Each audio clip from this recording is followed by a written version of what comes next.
Hi everybody, welcome back to another video. This one is going to be on the topic of predatory grooming. If you don't know this already and you're new to my channel or you haven't seen my videos on these topics yet, I am a survivor of human trafficking. I was almost trafficked. I was right there, right at the edge. And my abuser, predator, trafficker had a family business trafficking children.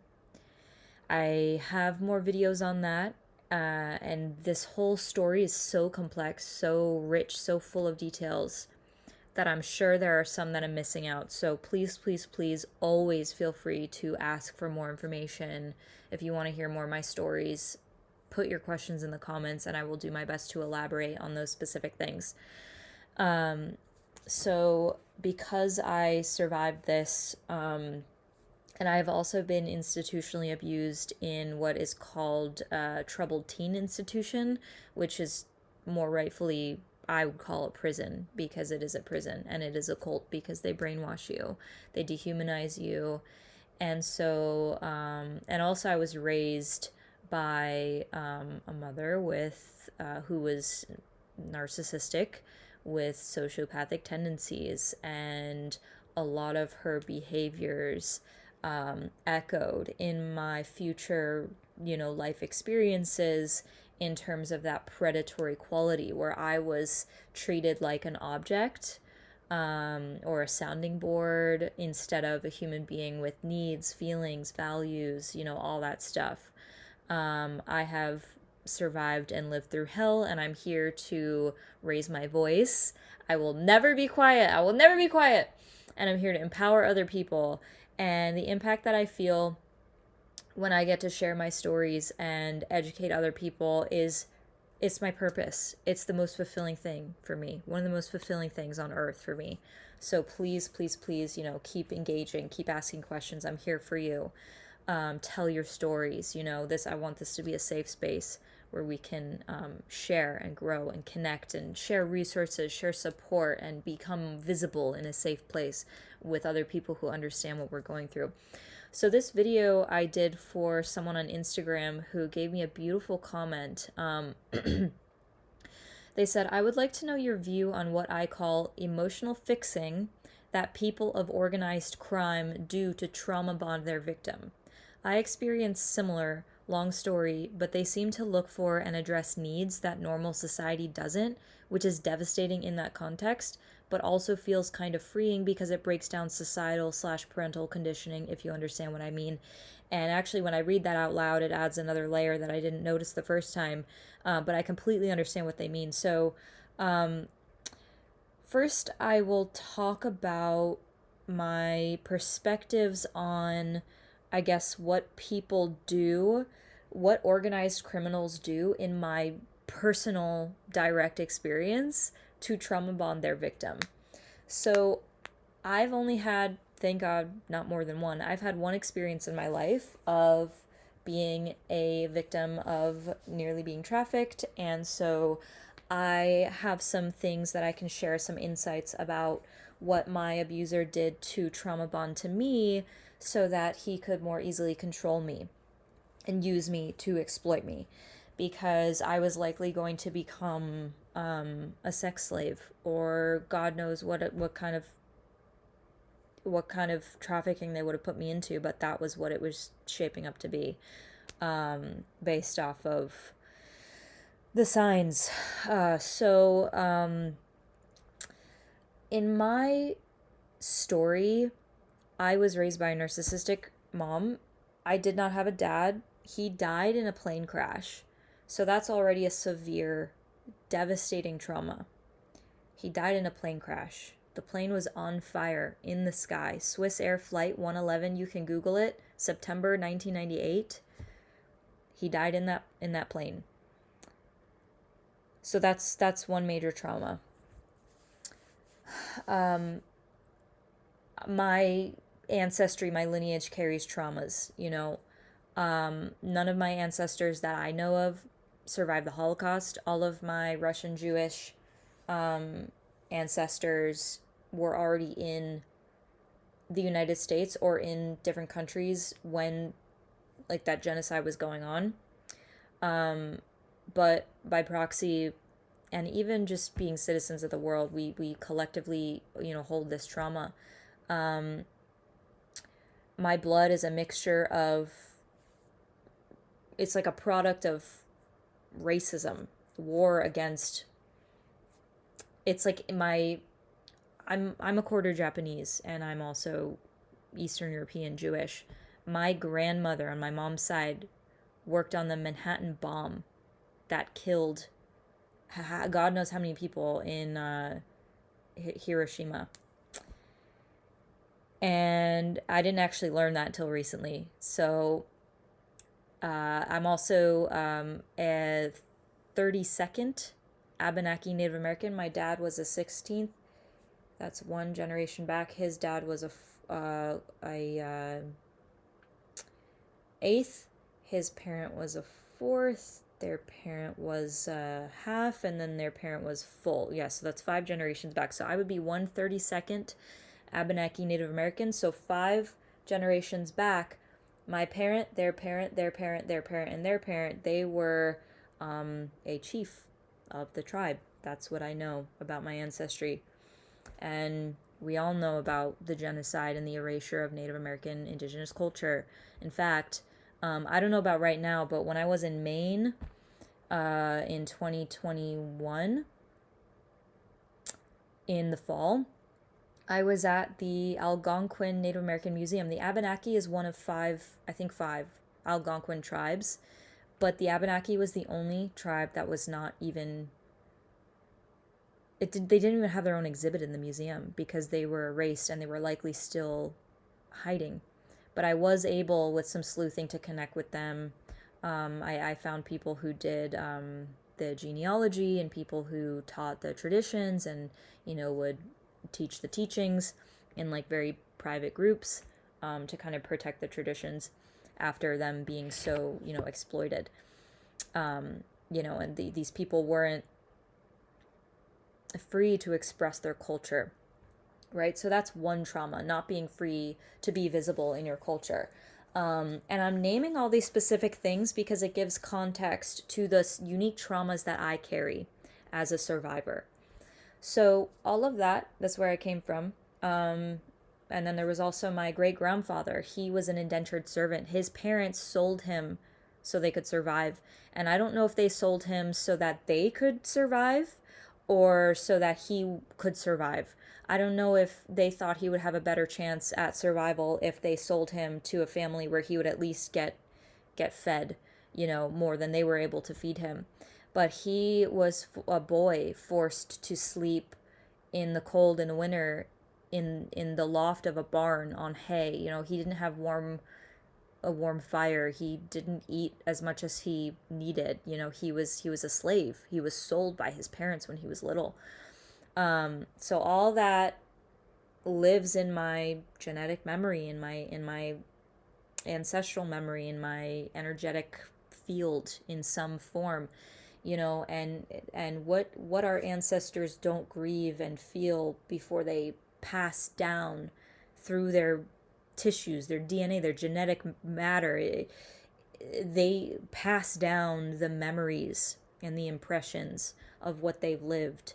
And this is a direct experience. It's not something I can validate with science or measure, but it's something that I've directly experienced and that I hear a lot of other people talking about as well. So I feel comfortable sharing that piece.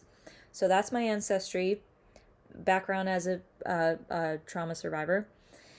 And then there's my present life. My dad died, severe trauma. My mom was a narcissistic, abusive person. She threatened to kill me. She would humiliate me. She always made me wrong for feeling my emotions. I was always gaslit. I was taught not to trust myself and my intuition in her presence. She basically trained my nervous system to fear my own self, to fear my own love, to fear my own emotional reality, because it was never safe for me to be myself in front of her, because she would weaponize it. She would turn it against me. She abused me. And that was my entire upbringing. She isolated me from the rest of my family.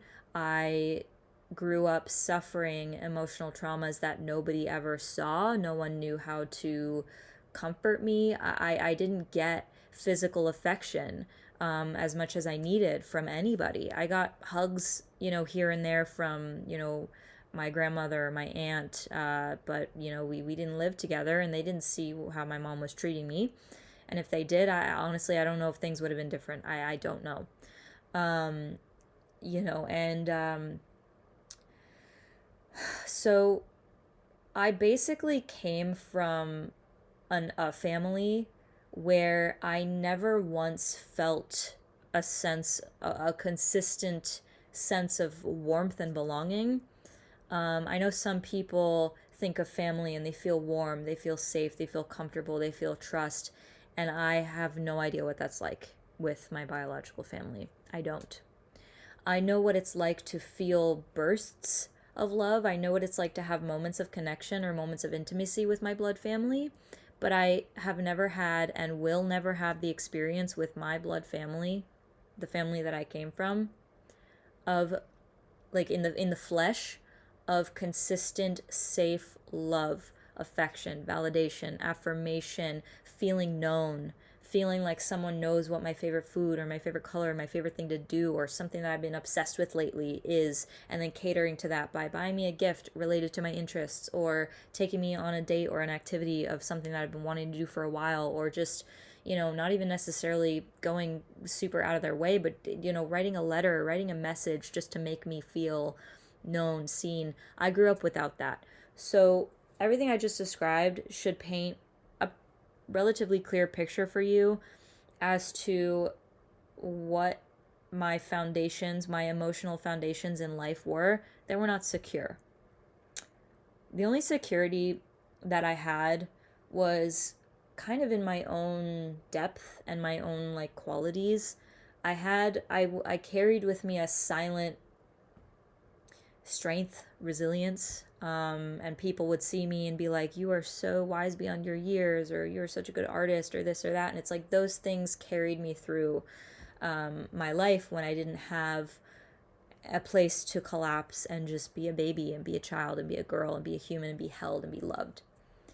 So because I grew up without my emotional needs ever getting met, I would say consistently, but they really were not met by my mom or by my family or by even close friends as much as they need to be for a human to thrive and, function and be healthy. That created a psychological deprivation in me where I was void of my relational needs, which, side note, I am a nerd about shamanism, and according to, I don't know what tradition it's from, but some like Native American branch of shamanism, there is a phenomenon, I forget what it's called, but it is a manifestation of the hell and the trauma that occurs when your relational needs are not met and when you survive through isolation and deprivation and you survive terrors and you're the only one to witness them. When the psyche undergoes that kind of trauma, it creates psychosis, it creates mental illness, it creates fractures so deep that the lived experience of that person is just pure hell. Psychosis, schizophrenia, deeply, deeply, deeply fractured personality conditions. And I've had glimpses of, hell and demons and all things like this after everything I've survived. Thankfully, it never fully consumed me, but I have absolutely kind of walked on the periphery of that kind of, boundary between being lost to that darkness and still surviving, to no fault of my own, to no criticism of me, but to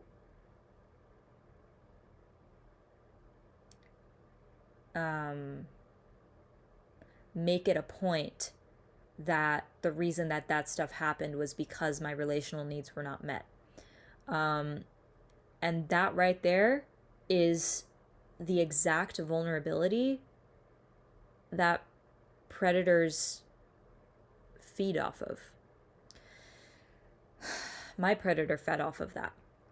My predator saw me as a 16-year-old when I met this guy who was going to traffic me, who had a whole family ring that, we found out about later through professional background check investigation processes. My mom hired private investigators like a year after this happened, and they validated that he had a family trafficking ring. That's a whole other story.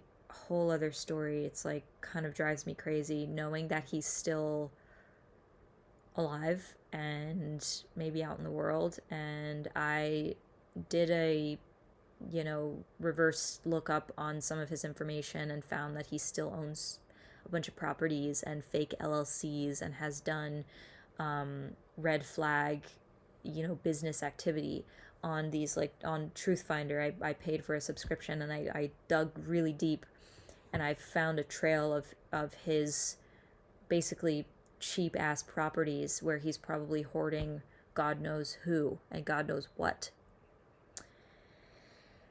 So anyway, right, I was a child abuse victim who was devoid of her emotional needs, and I met this guy who posed as someone who could fulfill my emotional needs. So we started talking online. I met him online, and in a chat room called Omegle, which is a popular chat room for a lot of like middle school, high school kids, my age, when, we were going on the internet just for fun, and connection. And so, yeah, I met this person, and at first I felt an immediate connection, and it was I remember it was the first deep connection that I'd felt really in my life where this need for emotional intimacy was met.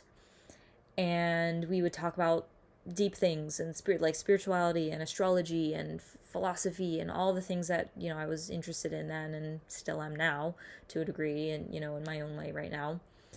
And because that part of me was surviving, right, emotionally, the part of me that was so devoid of belonging and love was finally receiving it after 16 years of never knowing it in my life. That made me so susceptible to being exploited by this man, by this evil demon, devil, human being in the flesh, because that's what he is. So let me go back to this comments.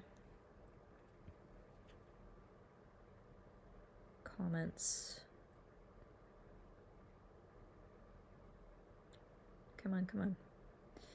Yeah, what people of organized crime do to trauma bond their victims. So now that you understand the dynamic of how my trafficker was able to exploit me and the vulnerability in me that made it really easy for him to prey on me, I'll give you some specific examples. I already kind of mentioned this, but he would cater to my interests and he would speak my language. You know what I mean when I say someone knows how to speak your language? Say, for example, you are a passionate veterinarian and you know nerdy science animal healing terms that nobody else knows. But when you meet another vet who has the experience and the passion that you have, and they're able to speak that same language, you feel resonance, you feel connected, you feel seen, and you create your brain literally releases attachment hormones, attachment chemicals that signal to your body and your nervous system, this person is someone that I want to come back to. When someone knows how to speak your language and you are an abuse victim who is devoid of the type of attachment and connection that they are offering to you by speaking your language, they're using that language, speak, the words, the facade, the behavior, the toys, the apparel, the activities. They identify with different things that create a facade that looks attractive to the person who's into the things that they are pretending to be good at. And for me, mine was all about spirituality. I loved astrology. I loved Aveda Vedanta. I loved spiritual practices. I loved mysticism. And he taught me mantras. He taught me things about different kinds of yoga and breathing things. We would talk about astrology. We would talk about health. We would talk about just things like that. And I guess I didn't really have anyone in my life where I could share those things with. It's a way different story now. But the combination of him being able to meet me and match me at that level, kind of on a level of my interests and my, passions, and on a level of, telling me the words that I never heard in my life before by my own mom, consistently, almost, bombarding me. It lit up a center in my brain that had never been on before. So I was like, it was producing that neurochemistry in my brain that signaled to my nervous system, I am attached, I want more, I feel filled and energized by this connection, I feel a growing attachment, and that is not my fault. That is biology. I didn't make a mistake. My biology was doing what it was designed to do. I was a victim. I did not control the circumstances I was born into. And I hope by saying that I can empower other victims who, in hindsight, maybe think that they are responsible or encounter other people who say that they made a mistake. I don't consider it a mistake. I consider it a fault in the fabric of the family unit and of society. Okay, so with that aside, what else did he do to groom me? How did he appeal to my emotions to take advantage of me? Well, one of the things that predators love to do is exploit your vulnerabilities. One of my biggest vulnerabilities was my relationship with my abusive mother. I despised her. I was filled with violent rage every day of my life because of the way she treated me. And I confided in this predator, and he acted sympathetic for me, which validated my reality because it was true. She was abusing me. She was neglecting my emotional needs. I was enraged about it. I was dying on the inside from that abuse. So I was able to confide in my abuser, and he used my vulnerability, the weakness, the pain point about my relationship with my mother, the fractured relationship with my mother. He used that against me and her. And he would say things that fueled my rage even more. He even said one time, I wish I could kill her, which, was terrifying. And I wouldn't want that. But it fueled the part of me that was enraged towards her. And it affirmed to me that I am believed, I am heard, I'm safer here than I am with my abusive mother. Which emotionally, that's how it felt. And that's just the trap. When you're a victim of abuse, it is nearly impossible to get out unless by some divine orchestration you're picked up and placed somewhere else, or of your own volition. You have the wits to get out. You have the survival, you have the capacity to get out. And no one in an abusive situation is responsible for escaping. They need to have resources to help them get out and know that they're going to be secure and not worse off. Because sometimes for some people, it's actually easier for them and better for them when they are in survival mode to be in the abusive situation than not to be. For example, my mom had Child Protective Services called on her one time for allowing me to take a psychotic medication that, my also stupid family therapist at the time just said that it was okay. But also my mom, I don't know, maybe benefit of the doubt, I think she was doing what someone would do if they trusted, a family therapist who said, you don't need a prescription, you can just try this drug for a little bit. And, that, I understand that. But also, it's one thing to sympathize with it, and it's another thing to, like, learn from it, take responsibility, and understand, maybe where you went wrong. I mean, I'm talking about my mother's case. But anyway, CPS was called on her for that because I was in a psych ward, suicidal. I never had a genuine desire to kill myself, but I was just so exhausted from not being mothered my whole life. So of course I didn't have energy to keep going because I didn't have anyone to take care of me or love me. It would have been nice to just have a hug out of nowhere from someone who genuinely felt warmth feelings for me, but I didn't get that. I didn't have that. It would have been nice to have someone who, just for the heck of it, wanted to just cook for me or like take me on a date. You know what I mean? When I say a date, I just mean like out, doing something fun. I didn't have that. I didn't get that.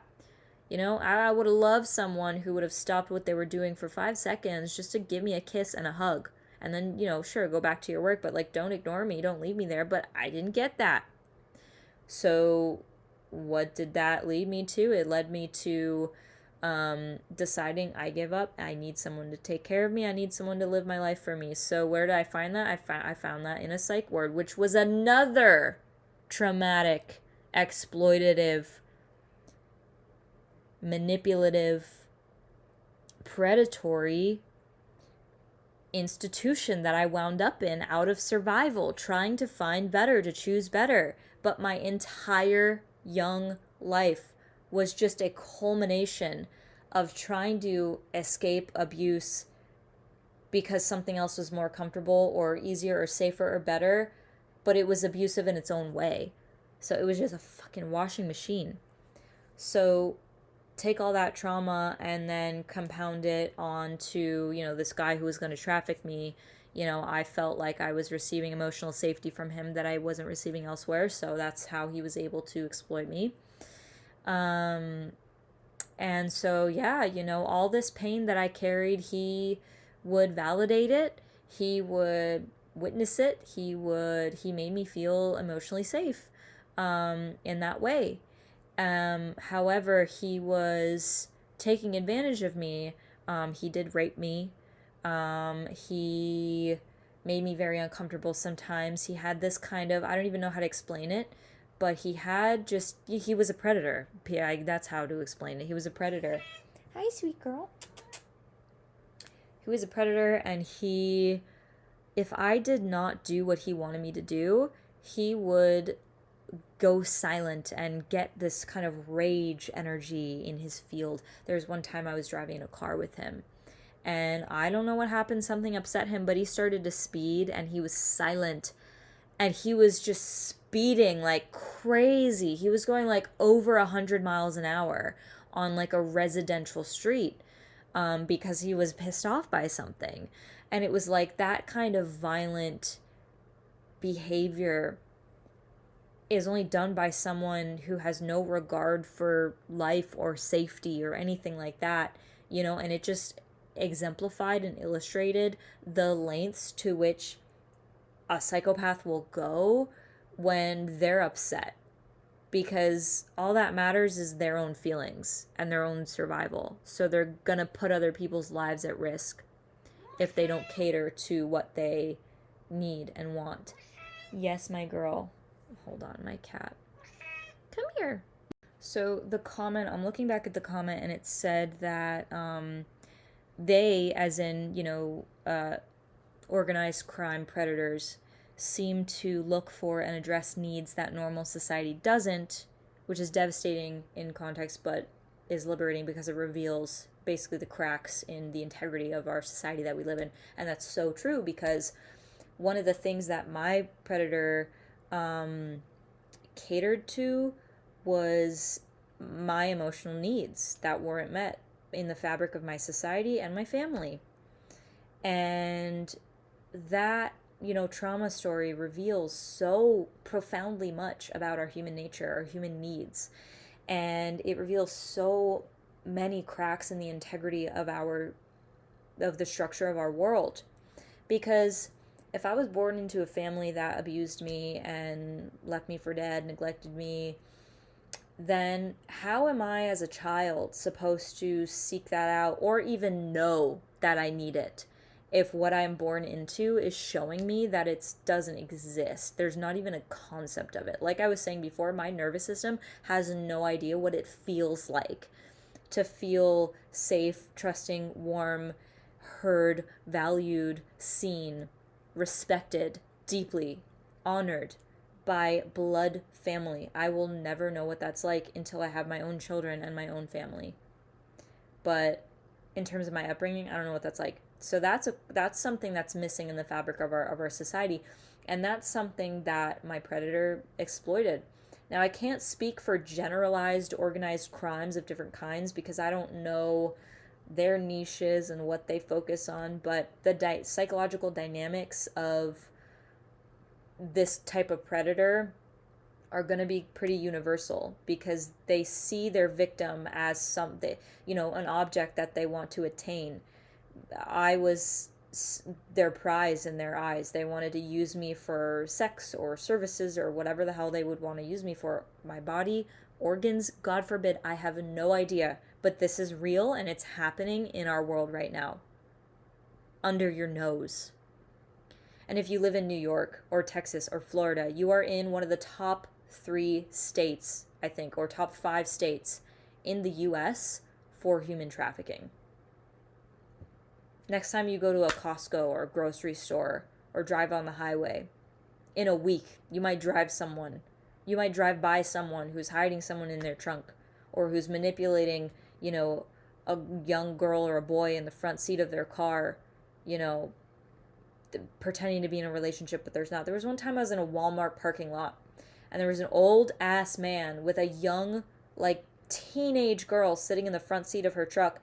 And I remember overhearing this, and this was after I escaped from, Havenwood Hell, my Utah troubled teen prison, and I got back home, and I overheard this, and it just blared the sirens in my awareness. I was like, oh, this man is trafficking this woman, this girl, and the girl said, she was like, I really love you, but I just don't feel ready for a relationship right now. And he was kind of just pressuring her, and they were having a conversation. And when I saw this girl in the front seat of this truck, and I see an old wrinkly ass gray-haired man who looks and smells like a predator. When you see someone and everything about their field is off. The eyes are the windows to the soul. When you're in tune with your intuition, the way your body responds to people's energy, that does not lie. And this man was a predator. He was a predator. I was disgusted by his energy. And this girl she must have been 13, 14, 15, something like that. And she was just eating a bag of chips and wearing sweatpants and a hoodie, and talking about a romantic relationship with this old man while he was parked in a Walmart parking lot in his truck. And you know what I said? Their windows was open, and I literally said to the girl, I was like, excuse me, I'm sorry to bother you, but are you okay? Are you safe? I had to say something. And then she got so defensive and so mad at me. And I left, and then right after I said something, that jackass man drove away. I wrote down his license plate, but I was too fresh out of being trafficked, being sent to a troubled teen institution, being sent back to my abusive household, being made to feel and take responsibility for what happened to me, because that happened. I was victim blamed. And the pressure to save other girls going through what I went through was put on me when I was in prison. And my sister killed herself in that whole year. Not even a year. And within the first few months of all that stuff happening. So I didn't have the strength to call the police and report what I saw. I didn't have the, my spiritual spine was not strong enough for me to actually do that. But that's why I'm here making these videos now. I'm using my sovereignty, my power, my strength that I have, my resilience, to tell you these stories so that you can take them with you into your future experiences. And if you're young, then, you know, here's the one of the, I'll just say, one thing that I wish that my younger self knew, my teenage self, my adolescent self knew, is that baby girl, baby child, boy, girl, whatever, I want you to pay attention to physically what you feel, what your body shows you, because that's your instinctual intuition. Those physiological impulses that happen in your body, they are wisdom, they're information. It doesn't mean you have to act on them, but when they come up, think of them like your children or like your friends or like your coworkers.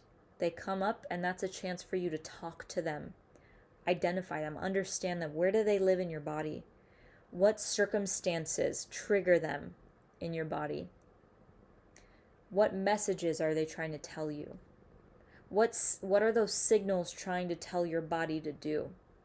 If those signals could give your body an instruction on what to do, what would they want you to do? Even if you're not playing it out, what would they want you to do? And in that moment with the man in the truck, everything in my body was telling me to call the police and make noise about this man, but my trauma would not allow me to because I wasn't safe. And that's the thing. Safety is number one. Survival is number one. If you're surviving, then, you know, it's not your obligation. It's not really your time to step into the advocacy, step into your visibility or the power, you know, that you have inside of you that's waiting to bloom, you know, at a later date. The priority is the safety, validating your trauma, you know, cultivating a clear relationship inside of yourself around just your self-trust and, you know, honoring your intuition and, you know, understanding and respecting and honoring the wisdom of your own body and your own, you know, your own nervous system. So let's see, let me just go over this comment one more time and see if there's anything else that I can get to here. What do people of organized crime do to trauma bond their victim? Yeah, well, you know, that's what I got. If you have any questions, please leave them in the comments. I want to answer them. Okay? I will, if you want me to break down one specific topic, leave a comment. If you want me to make a shorter video on one specific thing, let me know. If you want me to tell the story of some detail that I mentioned in this video, please let me know. I will do it. I'm here for you. I'm here to be a resource. I'm here to be a guide, mentor. Aside from that, if you resonate with my work and you want to explore the possibility of me mentoring or guiding or supporting you one-on-one, I do offer that. So just send me a message. We can have a conversation about what that looks like, what you're looking for, what I can offer. And with that, I wish you the best. Sending love, empowerment, strength. And I look forward to hearing from you about what you want to hear about next. See you next time. Bye.